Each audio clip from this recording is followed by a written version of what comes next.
music. Things gon' change when I really hit the field. Undefeated champs, man, you know what's the deal. Tryna find a kid, I'm in the field doing drills. Boy, you just a sucker, you ain't never keep it real. 3 rings in my hand, I'm a warrior to the max. When I hang it up, they gon' have to give me plaques. Step up in the building and I only bring the facts. When I make a highlight, they gon' replay, run it back. Okay, always locked in, I don't got time to lax. Saying he the best, he could take a lap. Batted 1,000 when you check the stats. Boy, is you ready? You ain't gotta ask.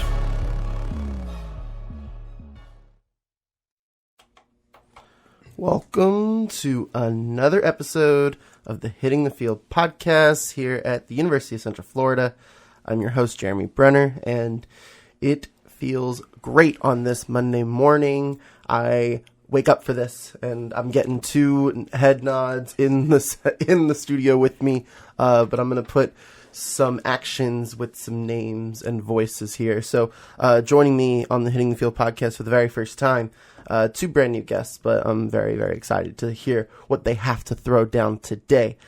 First, on my far, far left, we have probably one of the most the biggest prophet of Hitting the Field, the biggest Daniel Jones prophet. It's Tyler Fellerman. Tyler, what's going on, man?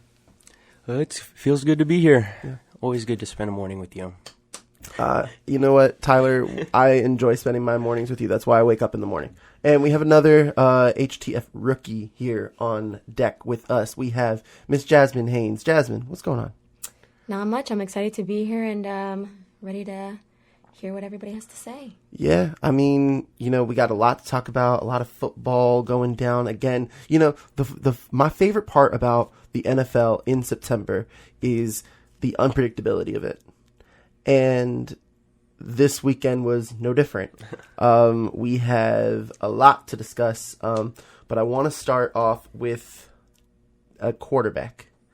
The name of Daniel Jones, probably the most vanilla name for a quarterback you could ever possibly come up with. It's like John Doe, like literally. Could you come up with a more vanilla name than Daniel Jones? Matt Ryan. Oh, well, I mean, at least Ryan has like a Y in it. That's a little bit scandalous. Like you have a Y in your name, I have a Y in my name. That's pretty scandalous, isn't it? But Daniel, could you imagine like the Jones family having their baby? It's like, oh, you look like a Daniel. Mm-hmm. Yeah. Watch, I guarantee you though, I don't even know Daniel Jones's family history, but could you imagine if he has 3 brothers and they're all named like unique exotic names? That'd be crazy. That's usually how it goes, though, isn't it? Yeah. You have the one basic name, and then the other one's I wonder, I kind of want to look this up, actually, if Daniel Jones has any siblings. And shout out to the Jones family if you are listening, because, of course, you would be listening to the Hitting the Field podcast at the University of Central Florida in the Nicholson School of Communication and Media on WNSC Radio. Do you want to know what his middle name is, Daniel Jones? Do you know? You want to guess? I'm pretty sure you could guess it. Matthew. It's close. Alex. Oh. No. Steven. Oh, gosh. Okay. Yeah, but his dad's name is Steve, so yes. He's an older sister named Becca and a younger sister named Ruth. Okay. Ruthie. But then a younger brother named, you want to guess what this one is? I'll give you a hint. Surprise It's a safety for the Cincinnati Bengals. The last name of a safety. If you guessed Bates, you are correct. Bates. So you have Daniel. And Bates. You have Ruth. You have, she also has an older sister named Becca. This is according to Wikipedia, so this could all be wrong. But, I mean, it seems pretty accurate. There are citations here. But then there's Daniel, there's Becca, there's Ruthie, and then you have Bates. Yeah, how do you think Bates Jones was feeling after Daniel Jones's first career start and win on Sunday? Tyler, what do you think? I mean, he probably felt the same way everybody felt. Super excited for him. Super excited for him. Yeah, I mean, Jasmine, that game on Sunday, it was so much happened that shouldn't have happened, and so much happened, but it was like intriguing and it was like enticing. Like, what are your takeaways from Sunday's game? Like just initial takeaways. Well, my dad, he's a Giants fan, so of course you gotta support the New York teams out there. Honestly, I wasn't expecting too much, but he really did prove everybody wrong, I think. Yeah, I have a clip that I want to pull up from our annual HTF draft show that we do at the end of April every year. Hey, first plug for the HTF 2020 draft show right here. It's in April. You guys go watch it.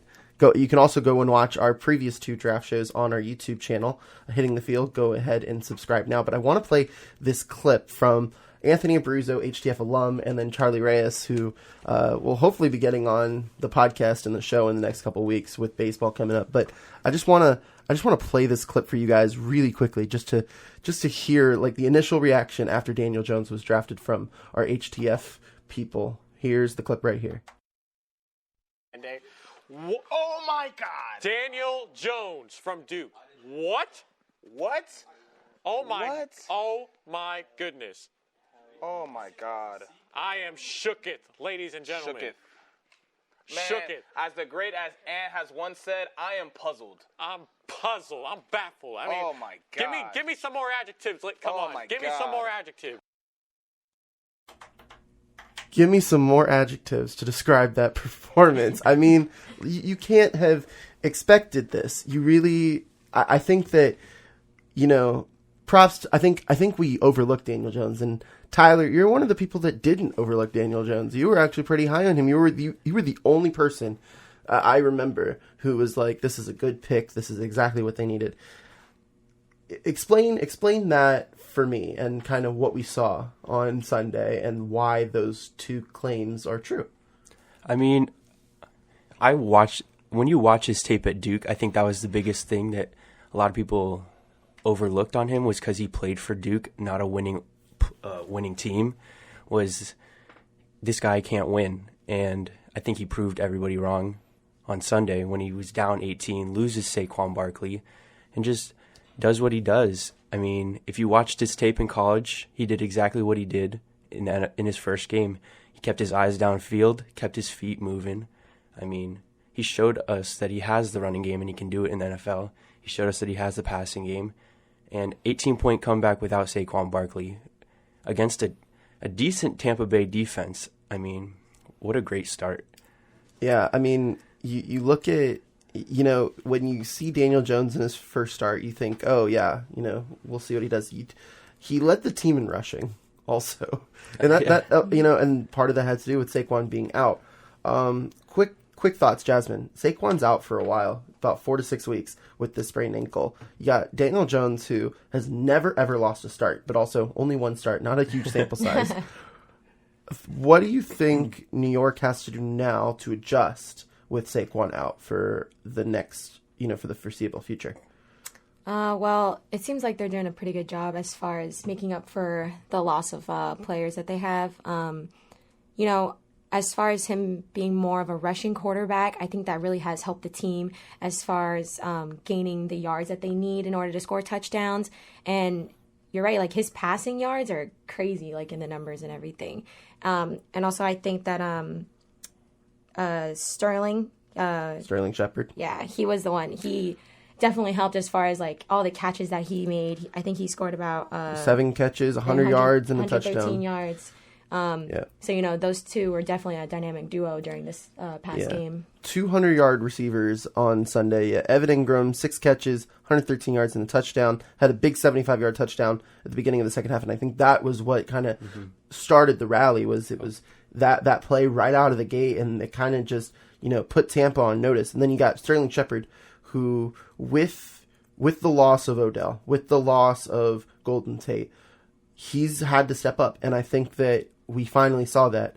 I think Eli struggled getting the ball to him, but I don't think Daniel Jones is having that same problem with Sterling. So I'm going to give props to where it's due. I want to give the Giants skill players a thumbs up because they deserve it. But Daniel Jones's stats one more time: 23-36, 336 yards, 2 touchdowns, no picks, was sacked 5 times. That's probably the only thing that, puts a red flag in my mind. Is 3 fumbles. 5 sacks, 3 fumbles. And I mean, he fumbled one time in his first drive against Dallas last week. Fumbles twice against Tampa Bay. He's got to work on his pocket presence because he's always keeping his eyes downfield. He's not really sure where the rush is coming from. That's the one thing you can judge him on right now. What I will say, though, is that Tampa Bay defense, no joke. They are no joke. Yeah, That front seven is far improved than what it was last year. They had 5 sacks in the game. Shaq Barrett, who is possibly in line for comeback player of the year or something, and that's not even to say that he was injured last year. Dude has 8 sacks in 3 games. It's ridiculous. That leads the league, and it's not even really that close. But yeah, 4 sacks against the Giants. You had 3 against the Panthers on Thursday Night Football in week 2, and then you had San Francisco week 1. So, the Tampa Bay defense isn't bad. So, what does that say about Daniel Jones, Jasmine? He faced the Bucs defense. It's obviously, not a terrible defense. Do you think that helps Daniel Jones's case a little bit? I don't know. I feel like he did read the defense pretty well as far as where to look to pass, and also that the game-winning touchdown that he'd scored with the rush. I think that he's been doing a pretty good job as far as seeing where everybody needs to be, where everybody is. And I think that's why him and Sterling Shepard work so well together, because they can almost read each other, for which play they want to do next. Yeah, I think that the chemistry is there, and that is important, and something that we didn't necessarily expect coming in, because you have a rookie quarterback, and it's not easy to get on the same page as your receivers when you're a rookie quarterback. But I think that Daniel Jones is certainly on the right path. But also, we pointed out his 2 fumbles, obvious, and look, the thing about Daniel Jones, it also, and I hate to say it, we wouldn't be talking like this about Daniel Jones if the Bucs won that game. Obviously, the fact that they came back and won, that's a big deal in the NFL. If you get a win, people start looking at you and saying, "Oh, that dude's a winner." They won by 1 point. Let's not this wasn't some on a missed chip shot. Yeah, right. But also Matt Gay, who it's such an enigma, Matt Gay. But Bucs kicker, drafted in the 5th round, dude missed 2 extra points. He missed 2 extra points. One was blocked, but also he missed 2 extra points. If you make those 2 extra points, you win the game, and you don't even and you force the Giants to go for 2 on the last drive. So that was also part of it. You also missed the chip shot field goal, obviously, but Matt Gay also made 4 field goals during the game. So is this more of, the Bucs had so many, they barely punted in this game. They only punted 4 times. But they clearly, Matt Gay needed to come in and give the Giants give the Bucs some points. But I mean, you look at his field goals came out from, he had a 27-yard field goal in the second quarter, a 23-yard field goal in the fourth quarter. Those are 2 drives inside the 10. You got to score. Yep. And so was this more of the Bucs just not coming to perform? I mean, it is the Tampa Bay Bucs. They usually don't come to perform. This is a terrible Giants defense that we see, so giving Tampa Bay a lot of points isn't a big shocker. I expect to see the Giants in a lot of close games this year, especially losing Saquon. But I would probably say this is a Bucs giveaway. They definitely gave, not the Bucs as a team, but Matt Gay definitely gave this win to the Giants. Yeah, Jasmine, what are your thoughts on that? I think I agree as far as, the Bucs, their offensive players and everything, but, I don't want to take away too much from my Giants team over here because, all in all, they did come to play. They did, they did come and they did show out their rookie QB. And he definitely, showed everybody what he can do. And I think this was the perfect opportunity for him to showcase all of his talents and what he can do as far as him being a rushing QB and him being able to pass, 336 yards. Yeah. You know, he definitely did show out his talents there in the game, and I think that you need to give accomplishments where it's due. Yeah, luck is a big part of the NFL. I don't think people realize that. I know Andrew Luck isn't in the NFL anymore, but luck is a big part of the NFL. And the Giants got lucky. And you know what? They had to get the win. 32 points wasn't given to them. They had to earn it. And Daniel Jones drove them down on that last drive. Ball on the 5-yard line, 4th down, drove it in, gave him the lead. And that's all you can ask for. Yep. And Tampa just left it wide open for him to take it, too. So the Giants go back home to face the winless Redskins on Sunday. What do you want to see from Daniel Jones to make progress? Tyler? I want to see a win. I mean, this is an 0-3 Redskins team. They haven't been able to get any traction. I'm surprised they're not going with Haskins. I would have loved to see Haskins versus Jones, but it seems like they're sticking with Keenum. But against an 0-3 Redskins team, at home, Daniel Jones' first home game. It's a game you should win. Expect to win that game. It's a game you should win, and especially with the Eagles struggles. Eagles play the Packers tomorrow night. That could be 1-3. You know, these games early in the season do matter, and especially the divisional games. You already lost against the Cowboys earlier in the year. Not saying that they're going to catch the Cowboys this year, but Jasmine, with Daniel Jones in the fold, with Saquon Barkley out for the next couple of weeks, what is a realistic goal for the Giants right now? As far as for the end of the season, like record at the end of the season, what do you think? How many wins do you think they can get? You think they can get? Do you think that this is a 5-11 team now with Daniel Jones playing well? Is this an 8-8, 9-7 team, or is this a team that could surprise and make it to the playoffs? I would love to see the Giants in the playoffs. I definitely think they're an underrated team, but they do have a lot of new faces that seem like they're really ready to bring the talent out. I am hoping to hopefully see a little more wins as far as like the 8-8, but realistically, probably more of a 5. I think they're a 5-win team. Yeah. I mean, this is a team fighting with the Miami Dolphins for one of the worst defenses in the league. They're giving up way too many passing yards. Mike Evans completely exposed them last game. Get excited about Daniel Jones. Saquon being out is kind of a good thing for him because he's going to get more reps throwing the ball, and they're not going to be focusing on Saquon as much. Saquon's not going to be able to bail him out. Yeah. Like, Saquon was able to bail Eli out a lot, and I think that's part of the reason why Eli kept his job for as long as he did. Yeah. But, like, you look past the Redskins, the schedule does not get very... The Vikings come up in week 5. Week 6, you go to New England. That's going to be a rough game. Oh, yeah. That's a Kyler Murray versus Daniel Jones week 7. Like, that could be a fun game. But you got the Cowboys again in early November. The Packers come to town. You got to play the Eagles twice in December. And that to me is a bit of a worry.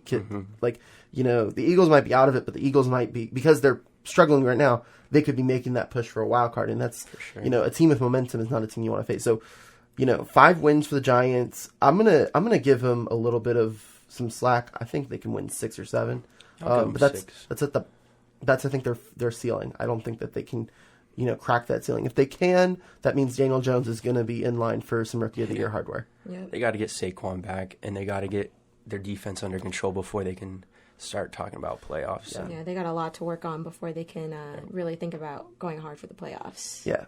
So a common theme with this NFL season we've had so far is multiple quarterbacks starting for each team. And, it's crazy because every team's only played 3 games. And I think a quarter of the league has started more than one quarterback. One of those teams is the New Orleans Saints, who went into Seattle on Sunday, an underdog to at the time, the undefeated Seahawks, but came out with the win, 33-27.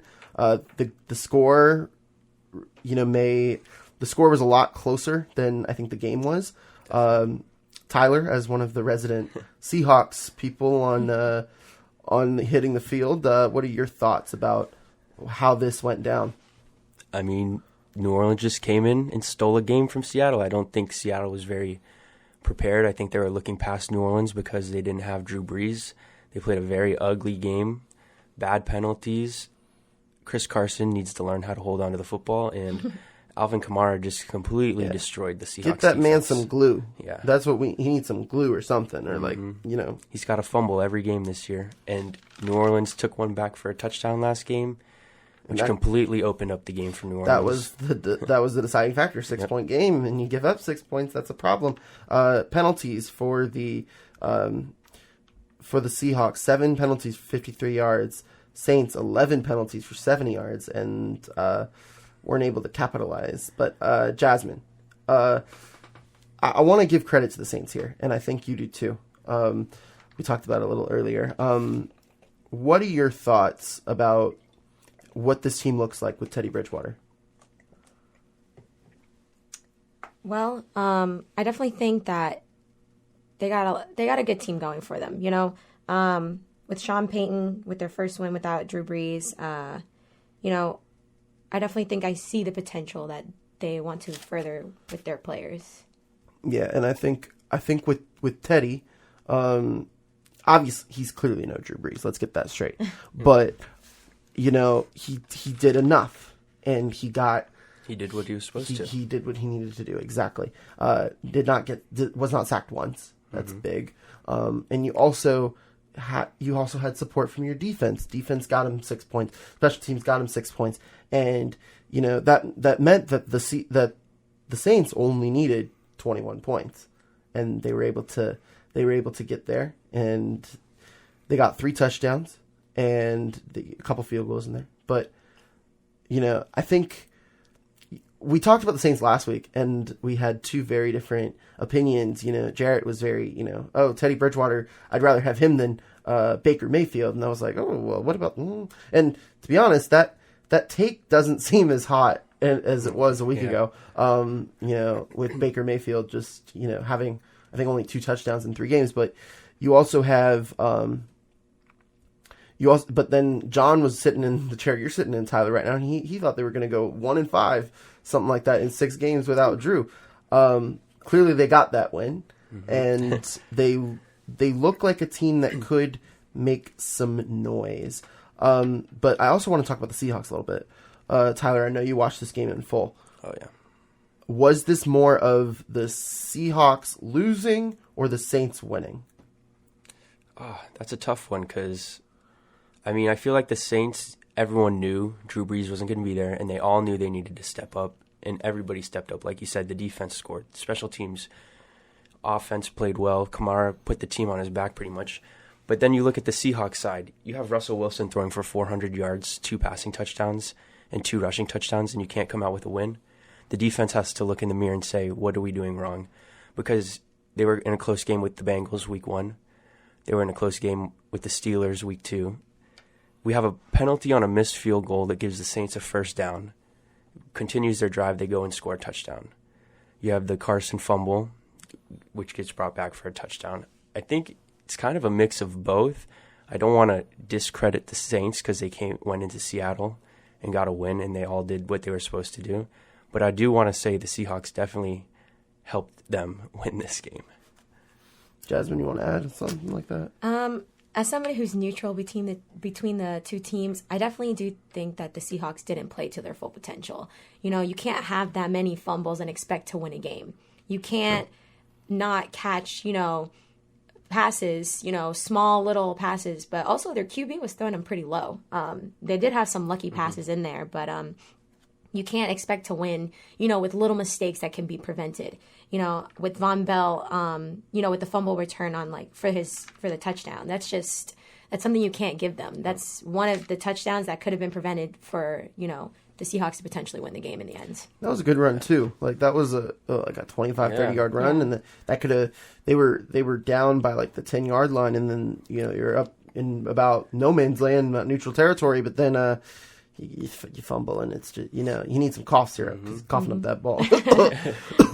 But anyway, I want to kind of track back to what you said about the motivation of the teams, because I think we talked about the Saints. They knew they had to step up, as you said, Tyler, and I think that that's kind of how you make up for Drew Brees' loss. Is you take all the things that he provides and you do what you can, because not everyone can be a quarterback, but everyone can give the team a reason to play better. And I think that no team this season is more motivated than the Saints because of how they went out the last 2 years. Yeah. Not just last year, but the year before that. People, I think, because they went out the way they did in the championship game, I think people forget how they lost the year before, which was just as heartbreaking, if not worse. And the Saints are. I'm surprised that Drew Brees has not been to more than one Super Bowl. I think that the way he's played and the offenses he's been on and the talent he's been surrounded by, this is probably the best team that he's been on. I can't think of a team that has been better than what he is. I mean, maybe you can make a case for last year's team, but this year's team is right there with them. And I think that was proven with the game on Sunday. So I'm going to ask the same question I did last week. Tyler, the Saints, what is their outlook with Teddy Bridgewater right now and without Drew Brees? Like, where do you think that this team, this Teddy Bridgewater-led Saints team, can go? I mean, I think they showed us on Sunday they can win games. And I think if Teddy Bridgewater is efficient like he was last game and he has Kamara there to help him, because, I mean, Kamara went off last game. And if Teddy Bridgewater has him there healthy, I think they're fine. They're a good team. Mm-hmm. Jasmine, what are your thoughts? I always think it's hard for a team, to lose important players anyways, so it's definitely their opportunity for them to step up and showcase all the other talent that they have on their team. So for Teddy, it's like a good opportunity for him to really, carry the team on his shoulders and say, hey, like, even though we don't have one of our star players, it's okay. Like, we could still bring this team together and win games. It was close with the Seahawks, but, this is their opportunity to branch off and win more games for them. Yeah, and we'll dive in a little later with the Saints and Cowboys coming in on Sunday Night Football this upcoming Sunday. But I wanted to, we talked about the motivation. The Saints were clearly the more motivated team. Something that UCF was a bit on the tail end of last weekend. We talked about that on, might I add, the first ever student-run sports talk show, spin-off show. And Kyle Partain and Brendan Schaefer dove into that game and analyzed the crap out of that game. And they also talked about UCF volleyball, UCF soccer. You can catch the pilot episode on our YouTube channel. Be sure to like, comment, and subscribe to that. And I want to kind of bring us back full circle. In case you're just joining us, Jeremy Brener here with Tyler Fellerman and Jasmine Haynes on the Hitting the Field podcast. It is about 10:45 in the morning on Wednesday, September 25th. And, we talked a bit about the Saints, but their opponent this weekend, the Cowboys, they're 3-0. And, not to discredit, they're 3-0. They did beat the Dolphins on Sunday.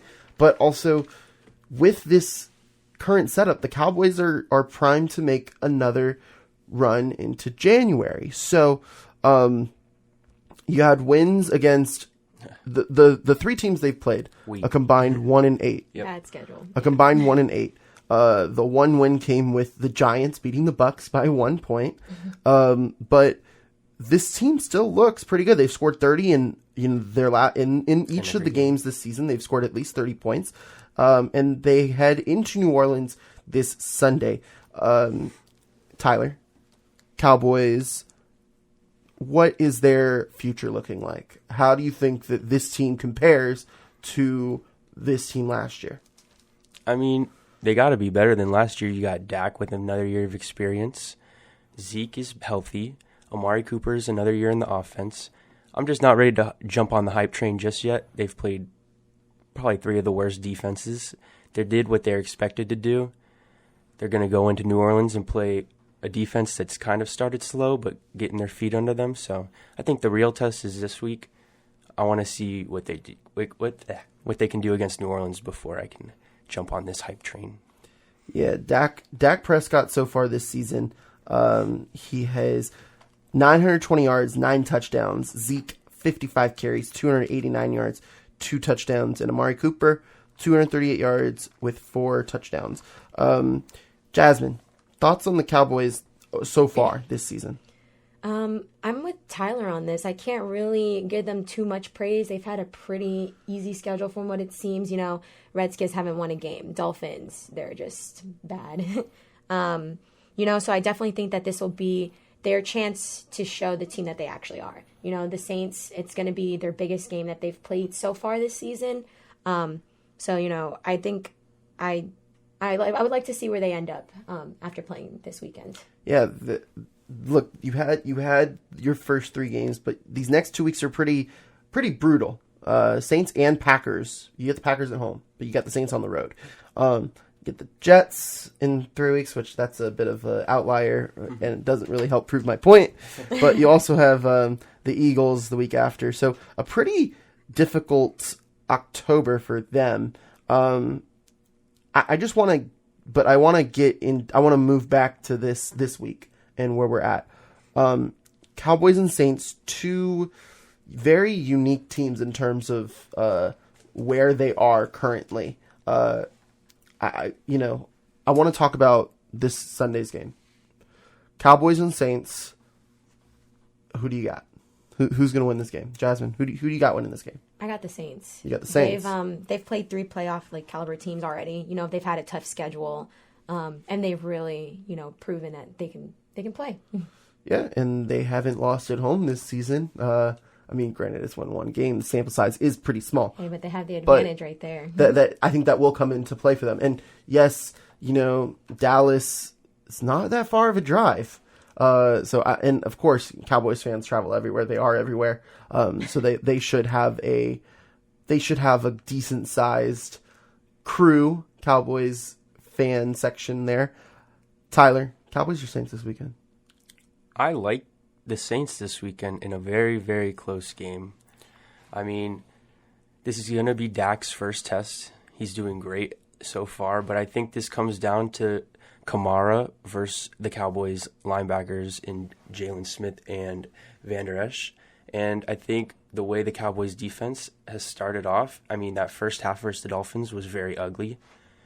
The Dolphins should have been leading at halftime at that game. And I think the Saints come off this hot road win against Seattle, go back home, and pull off a win against the Cowboys, who have started off the year 3-0, but against weak teams. Yeah, I think one matchup that I'm looking forward to watching this game, I want to see where how the Cowboys secondary defends Michael Thomas, because I think that's the Saints' go-to guy. Yep. And even with 25 catches, 266 yards, a touchdown, I want to say led the team in receptions against the Seahawks, right? It was Kamara. Kamara had 9 catches, 91 yards, and a touchdown. Now that's the thing is, you talked about Kamara versus the middle linebackers. Cowboys probably have the best middle linebacker core in the league. Yep. I don't see how you can beat Leighton Van Der Esch and Jalen Smith. So I think Kamara might struggle there, and that's why. But I think that Michael Thomas is going to be the X factor in this game. I don't necessarily believe it's Kamara. I think if you can get Michael Thomas open, and you can just send him off for a run, and he will get it. He's that kind of guy. He can't guard Mike, and he's the guy. He's the catalyst for the Saints right here. And I believe if you can, and usually Kamara is also a catalyst as well, and I think that's why the Saints offense has been so lethal in the last couple of years, because you do have Kamara, you have Kamara who can run the ball, catch the ball outside. You also have Michael Thomas on the outside, and they're 2 game changers. They're game changers for you. I think you could see Kamara be neutralized. I'm not going to say stopped, but I think Kamara might be neutralized by what the linebackers for Dallas will do. But if you look at, because the thing is with Michael Thomas, I'm not sure exactly if he's going to be blanketed like he has been in the past couple of weeks. But He hasn't been, excuse me. But that's my point on it. Jasmine, you wanted to say something. I think that the Cowboys, they do need to realize that even without Drew Brees, that the Saints are still a pretty stacked team. You know, they are they're very balanced. You know, their special teams is good. They have, you know, opportunistics like on defense. They just if the Cowboys want to win, they have to really stack up their defense, because it is like the offense that what they should be worried about as far as like the Saints go.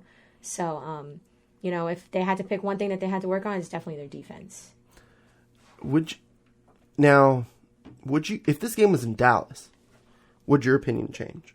Yes. Yes. I'd go Dallas. You'd go Dallas. Yep. Would your opinion change if this game was in Dallas? No, I don't believe so. I think, you know, it's always better when the game is at home, but the Saints, they're ready to play anywhere.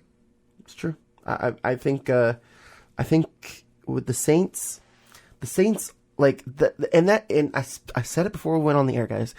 September football is the most unpredictable of any of the Big Five. I feel like, and it's just like because the sample size very small. Because you could go, but I could honestly see this game go either way. I'm going to also take the Saints because I do think the Cowboys will struggle. I think the Saints defense is getting their feet under them, as you said, Tyler. And, you know, it might not be the popular answer, but I think that the Saints are a bit underrated. Definitely. with Bridgewater instead of Breeze. But I think it's going to take, like, the thing is, if you do something one time, it could be a fluke. Like Daniel Jones, for all we know, it could be a fluke. Yep. The Saints in Seattle for all we know, could be a fluke. But when you do something twice, it's called a pattern. And when you see a pattern, it's obviously more likely to happen. And it's not as the fluke potential decreases and it shrinks. So I think that this is the week this is prove it week. Last week was get a win at all costs. This week is prove it a week. And I think that the Saints, you know, will still continue to be motivated. First home game without Breeze against an undefeated team, a rival, if you will. Cowboys and Saints, this could very well be a January matchup. I think that this is going to be one of the better games of the week. I'm looking forward to been waiting all week for Sunday night. So yeah, props to that. And I also want to I want to switch gears here a little bit. You know, I went on my phone last night and I went on my phone this morning and I was thinking about, you know, like segments that we could do for the show. And one of the ones that I just wanted to come up with is the panic button. So I'm going to play our little panic button here. Here's the panic button for those of you listening at home. So that's the panic button. And some teams need to hit this panic button right now. And with, you know, at the end of this week, you know, we've hit the quarter mark in the season.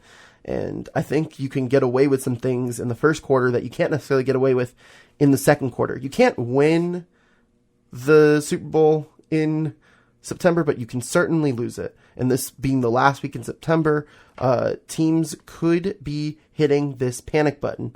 So, Tyler, Tyler and Jasmine came into the studio with already preconceived ideas of who needs to hit this panic button. So I'm going to pass over the panic button on my phone to Mr. Tyler Fellerman. And who needs to hit the panic button? It's the car alarm. Okay. It's I'm a going car to alarm go sound effect, but I'm going to just hit it right now. Yeah. And I'm going to go with the obvious. I mean, this team was the most hyped up team coming into the year. They're 1-2 now. Cleveland Browns. The Cleveland Browns. Cleveland Browns. My name is Cleveland Brown. And I mean, they have a lot of questions on that offensive line. Baker Mayfield has no time to get rid of the ball. They're 1-2. Definitely not how they predicted to start this. Freddie Kitchens has made some very, very questionable calls in that last game. I mean, who runs a running back draw on 4th and 9? Yeah, that was never a heard very of. questionable call. Never heard of. Then you get the ball, 1st and goal at the 4-yard line. 0 run plays. Not one time with Nick Chubb. Not once. With 44 seconds left, when you want to waste some time, throw the ball 4 downs in a row, and Baker Mayfield can't find Odell Beckham or Jarvis Landry one time. It's a problem. It's a problem. And Baker Mayfield, 3 touchdowns, but 5 interceptions through 3 games. Not ideal. Sophomore slump. Jasmine, what are your thoughts about Baker Mayfield and the Browns? Do they need to hit the panic button? From what I've seen and what I've heard, I definitely do agree. They do need a lot of work coming up in these next few games, but who knows? Maybe they can hop back on their high horse and definitely bring us a win. And they have a good reason to hit this panic button. I'm going to agree with you, Tyler. 1 and 2 Browns go into Baltimore this week. That's going to be to tough. face the Ravens. 2 and 1, could be 3 and 0. Lamar Jackson has not thrown a pick this season. So, will the Browns go 1 and 3, Jasmine? Are they going to drop another L here? Oh, yeah. They're facing a tough team. So if they haven't been playing up to their potentials now, I'm not seeing too much high waters for them in the future. So, Tyler, what do the Browns need to do in order to right this ship around? How does this team switch? Because they clearly have the talent. That's not the question here. It's whether this talent is being utilized correctly.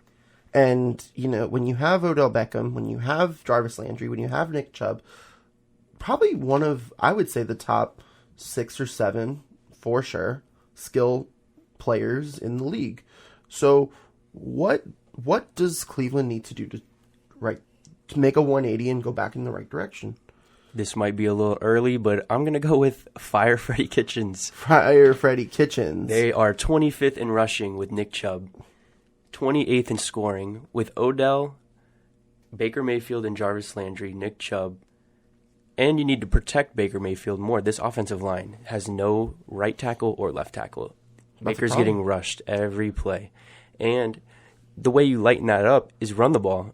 Why aren't you running the ball with Nick Chubb? It makes no sense. Nick Chubb, 58 carries, 233 yards, and a touchdown through 3 games. Clearly not playing up to his full potential either. But I think it's also because they haven't been calling his number as often as they probably should. Mm-hmm.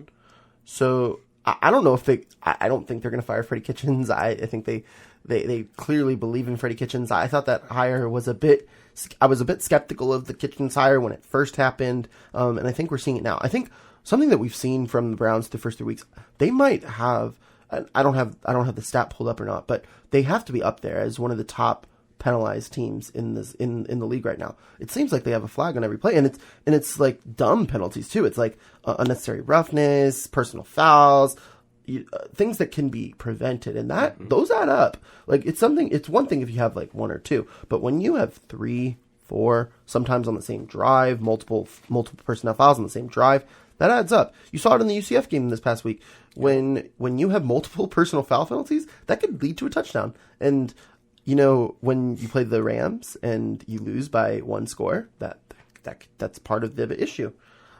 Jasmine, thoughts on what the Browns need to do? Well, as far as what you said about the personal fouls, I believe that a lot of it is like laziness. You do you get personal fouls from not playing the game. I get it. If we, emotions are high, we're trying to score, we're trying to, but all in all, you need to know the play. You need to know which players are in front of you. You need to know, you got to read where everybody's going. Mm-hmm. So definitely if they could lower how many personal fouls that they have, they would definitely have more of an opportunity to score or to at least get the ball back in their possessions, and it's just at that point, it's difficult. That's more of a team thing that they all have to work on together. Yeah, the Browns, and the thing is, this schedule does not get any easier for them. They have to go, after this week against the Ravens, they have another game on the road at the 49ers in week 5. The 49ers who are 3-0, and they will remain 3-0 as they are one of the 2 teams with a bye this week. Then you get the Seahawks at home, never an easy team to beat. and then you get the Patriots on the road, and then the schedule kind of, eases up with the Broncos. But, the Browns, if they fall in the wrong slot, they could easily go 0-4 in these next 4 games. And if they do, that's 1-6.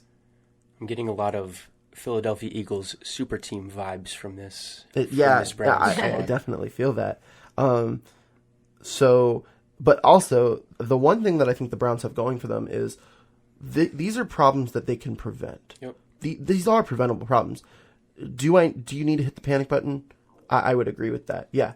But also, they're beating themselves. This is definitely a team I can see finding themselves and getting their stuff together. But the question is, are they going to get it too late? And when are they going to finally decide? Yeah. So here's the thing for the Browns, though, is even after the schedule comes up, you have in a 5-game stretch late in November, early December, Steelers, Dolphins, Steelers, Bengals. Those are 4 winnable games. Cardinals, and then you have the Bengals in Week 17. So 6 of their last 7 games are very winnable games. So they could, if they find their groove in these next couple weeks, they will be okay. But if they don't, they could be out of it before it even begins, because they just need to be, I would say they need, in these next 4 weeks, in these next 5 weeks, with the Ravens, Niners, Seahawks, Patriots, and in these next 4 weeks, they need to win at least 2 of these games. If they can go 2-2 in this 4-week stretch, you go into November at 3-4. That's doable, especially with the schedule you have in the second half of the year. Oh, yeah. I'm definitely counting them out against this Ravens game, but it's not something I would be surprised about if they went in there and won it. I mean, we all watched Baker Mayfield last year. We know what he can do. I would not be surprised if they went in there and got a win, but I'm completely counting them out. Any of these games could be that one win to turn them around, because you can't count them out. I agree with that. You also have, the Niners on Monday Night Football. They're undefeated on Monday Night Football this year. They have never lost on Monday Night Football in the year 2019. So, small sample size, but they could. That's a winnable game. The Niners, despite being 3-0, are no powerhouse. Although the Niners also haven't lost a game this year, so I can't see them losing a game. Oh, very small sample size yet again. But it just takes one game to turn it around, and it's very possible they could do it on any of these weeks. So, Jasmine, I'm going to hand you the panic button now. You get a little power, and it's the one that says car alarm. It's not actually a car alarm, but all right, hit it. All right. I'm giving my panic over to the Eagles this time, though. Eagles. Yeah. The Philadelphia Eagles. They have so much potential, this team, but they're just not living up to it, They have the Super Bowl aspirations. They have a good offense. They have a good defense, but they've just been falling short these past few games, I don't know. They have Deshaun Jackson. They have Alshon Jeffrey. They have the talent, but they just really need to utilize the talent that they have on their team to, start getting those wins. They've been falling only 1 touchdown, 2 touchdowns short of, taking a win, and it's just...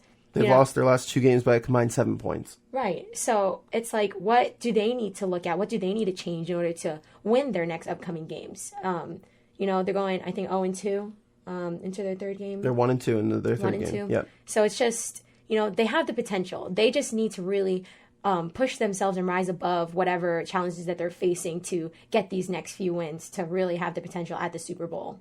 Yeah, the Eagles have 4 of their 5 next games on the road against teams that are either 2-1 or 3-0 at this point. You got the Packers on the road tomorrow night. You get the Jets, which that'll be a gimme game. But then you get at the Vikings, at the Cowboys, at the Bills, leading up into November. So again, like the Browns, if you go bad in this stretch, if they go 1-4 in this stretch of games, you're looking at 2-6 going in November. And that's something that, a Super Bowl contender like the Eagles that's not something that you want to see, Tyler. I mean, this Eagles defense, their pass defense has looked atrocious in these first 3 games. Wentz was banged up a little bit. Alshon Jeffrey's banged up a little bit. Still some iffies on the running game with Miles Sanders fumbling it. We don't know where. They're always really questionable on that run game. Wait till they get Alshon back so Wentz can have all his targets. I'm not kind of hitting the panic button on this team because, I mean, they're 1-2 and they have a tough stretch. But more of a concern. Yeah, they've been there. They know what they need to do. Yeah. I will say they do have Deshaun Jackson. They do have Alshon Jeffrey. But they are hurt. This is the most hurt team in the NFL right now. These guys are the New York Yankees of the NFL right now.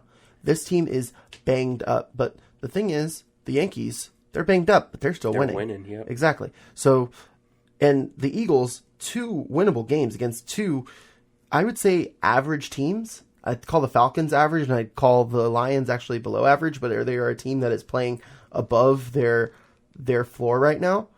But you look at the Eagles, and just like the Browns, they have a really tough schedule coming up. They got the Packers is no win. Like the Jets is probably the one game that they, for sure, signed, sealed, delivered, will win in the next, until Thanksgiving. And their one win is against the Redskins, and it's only a 5-point win. It is, and they struggled in that game too in the beginning. Yeah, and also in the preseason, they lost to the Jets. Mm-hmm. So it's kind of like, you really got to take a step back. Preseason count, like that kind I of mean, thing. still, but it's you still do bring a up a good loss point. You do bring up a point, and I think that. But also the thing about the Eagles is they have the talent to contend with these teams. I think they have the talent to contend with any team in the NFL. Mm-hmm. They are only 2 years removed from a Super Bowl. Let's get that right. I will say this. I don't want to hit the panic button just yet on this team. If they lose this weekend, and if they lose to the Vikings, and if they are 2-4 going into Sunday Night Football against the Cowboys on October 20th, then we might come back into the studio and hit that panic button for sure. But I'm going to say this, it's a concern button right now. If I had a concern, maybe I can find a concern button on here. I'm just going to test. I just kind of want to test it out, honestly. I think the sound effect's kind of cool. Let me see. There. That's a bit of a relax, or we could do a. Oh, that's their Eagles fans right there. Yeah, the fans will go if they not, or maybe they'll do this. We're sorry, your call cannot be completed as dialed. Oh, that is absolutely not what I thought that was going to play. It said bad call, and I thought it's a bad call. I definitely did not expect that. I apologize for that. I'm gonna bring this back to my track. I'm gonna hit this panic button one last time, and I'm gonna hit it for drum roll. I don't have a drum roll sound effect. I'm gonna hit it for the Pittsburgh Steelers. Now, I know that's a bit of an not a bit of a surprise here. Hold on, let me push this button. If it wants to, cooperate with me. That's what happens when you get free apps that have absolutely nothing. Okay, so the Pittsburgh Steelers, I am giving you this button. All right, Pittsburgh Steelers, get the panic button from Jeremy Brener. 0-3 is definitely not how you saw this season going. It really isn't. And obviously, with the law, but also even before the team had this team's problems are not just with the quarterback. Because you look before they had Ben Roethlisberger, and yes, it was against the Patriots. That offense was stagnant, and the offense hasn't improved much more. And they have Mason Rudolph, and they don't have a first-round pick this upcoming season. I think the Minka trade was the right move. I don't know, but the thing is, I'm glad. I think that's good that they got Minka Fitzpatrick. I don't think that Minka Fitzpatrick's a bad player at all. But also, why would you trade that after you got I just they have this unwavering confidence in Mason Rudolph, but they are seeing something that I certainly just am not. Also, just traded a 5th-round pick for Nick Vannett, and I mean, why didn't you just honestly? They're not ready to hit the panic button. I'm not. I mean, yeah, but I mean, you have like that move just didn't make a whole lot of sense to me. And I get that you need the tight end help, but like you could also go and sign out a guy on the street, and that won't cost you a draft pick. Yeah. And I'm puzzled. In the words of Anthony Abruzzo, I am puzzled. But I am just, I just, for the Steelers, for me, they do have the Bengals this week.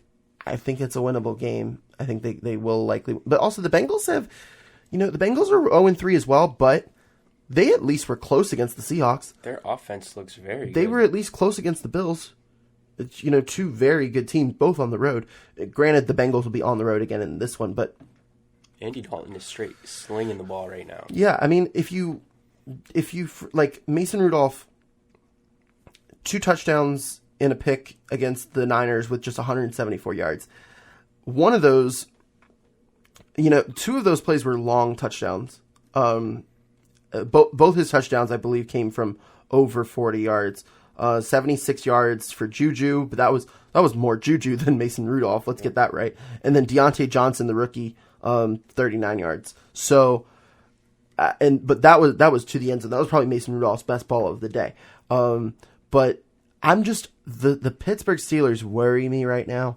If they lose this game, the fans will turn on them, and I'm just like, they get the Ravens, the Chargers coming up after this, and the schedule doesn't look any better coming up. It's just, for me, it's just going to be a long, long season for the Steelers. And you don't have any consolation at the end of the season. Yep. That's just a bit. I hope that the Steelers can turn it around, because they are going to need it. And I understand how it feels to not have a first round pick. I'm very used to not having a first round pick as a Texans fan. I don't think we have one. The next time we have a draft, I'll be 23, and I'm 21 right now. It's going to be a while. I got a couple birthdays until we get a first round pick. But you know what? We got Deshaun Watson, so I'm okay with that. But yeah, that is that is all for us today on the Hitting the Field podcast. I love doing this, man. This is what I love to do. I'm glad to have Tyler and Jasmine join me in the studio. We'll be back next week on the Hitting the Field podcast. Guys, on Monday, or on Tuesday next week. You know what date it is on Tuesday next week? What day? It's October 1st. Halloween spooky time. It's Halloween spooky time. But it's also baseball time. And for the next couple weeks, we're going to take a bit of a detour, and we're going to go dive into baseball playoffs, and we're going to take some time to discuss a little bit of baseball. It definitely gets exciting this time of year. But we're also going to be talking football on the main show, Hitting the Field live at noon on our YouTube channel every Monday. Be sure to check that out. We also have Might I Add, our spin-off show with host Kyle Partain. That will come out early in the week next week, either Monday evening or Tuesday, early Tuesday. And we also have our first ever Hitting the Field college football poll, and something that Kyle Partain came up with, and I'm very glad that he did that. And you can also check that out on our Twitter at Hitting the Field. You can also follow us on Instagram and Facebook at the same name. So again, guys, thank you so much for coming. Tyler, Jasmine, any last thoughts for the listeners? Just thank you for having me, and tune in, guys. We got a lot of good content this year, and I hope you guys love it. Yeah, Jasmine. Yeah, I appreciate you having us as your guest. We're rookies ourselves. You're welcome. So. You're welcome. Anytime, guys. Looking forward to getting you guys on the show again sometime soon. But for me, that is all for today. Thank you guys so much for tuning in. Be sure to check us out on Twitter, Instagram, YouTube, Facebook, and we'll see you guys next week. Things gon' change when I really hit the field.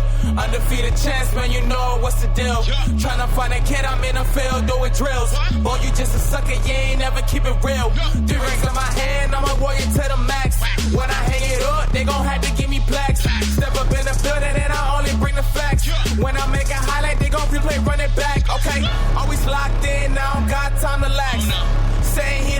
he could take a lap. Batted 1,000 when you check the stats. Boy, is you ready? You ain't gotta ask.